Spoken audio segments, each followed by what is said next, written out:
আসসালামু আলাইকুম। আপনারা অনেকে জানতে চাচ্ছেন যে ভাই আমি যদি কাতারে ফ্রি ভিসা আসলে ভাই আমি যদি গার্ডেনের মধ্যে কাজ করি আমার কত টাকা স্যালারি পড়বে এবং গার্ডেনে কি কি কাজ করা লাগবে এগুলো আপনারা অনেকে জানতে চাচ্ছেন।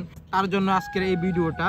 তো ভাই আপনি যদি কাতারে ফ্রি ভিসা আসেন, মূলত আপনি গার্ডেনের মধ্যে যে কাজ করেন আপনার সর্বপ্রথম যে স্যালারি পড়বে বা এক এক মুদিরের আন্ডারে অর্থাৎ সাপ্লায়ারই আমরা যারা ফ্রি ভিসা কাজ করবো এক মুদিরের আন্ডারে অর্থাৎ বাংলাদেশে বলে কন্ট্রাক্টদার, এই দেশে বলে যে আপনি মুদির। এই যে মুদির আন্ডারে যে কাজ করেন অনেক সাইডের থেকে আপনি মনে করেন যে 1300 টাকা দিব বেতন, মানে মাস কি আরে, আবার অনেকখানে দিব আপনার যে 1400 টাকা আরে। এক এক জায়গায় এক এক রেট আর টাকা কিন্তু আপনি মাস শেষে পাইবেন।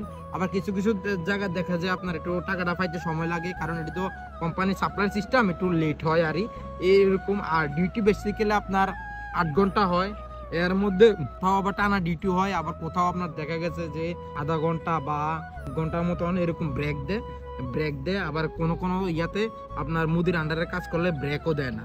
আশা করি আপনাদেরকে এত টাকা বেতন এটা ক্লিয়ার করতে পারছি।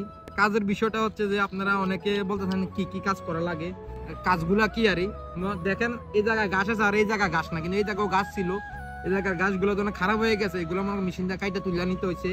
এখন মনে করেন খাদা কইরা এই যে গাছগুলো এখন লাগানো হইতেছে, গাছ এরপরে আবার বিভিন্ন ফুলের গাছ টাছ আছে, সারা মারা আছে, ওগুলা মেনটেনেন্স করা ইয়াটা করা মূলত গার্ডেনের কাজগুলো এগুলো হচ্ছে আর। আশা করি আপনাদের যেটা জানার ইয়া ছিল এটা অবশ্যই আপনারা জানতে পারছেন।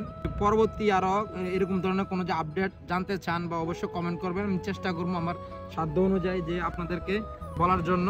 তো সবাই ভালো থাকবেন, সুস্থ থাকবেন, আবারও দেখা হবে নতুন কোনো ভিডিওতে। আল্লাহ হাফেজ।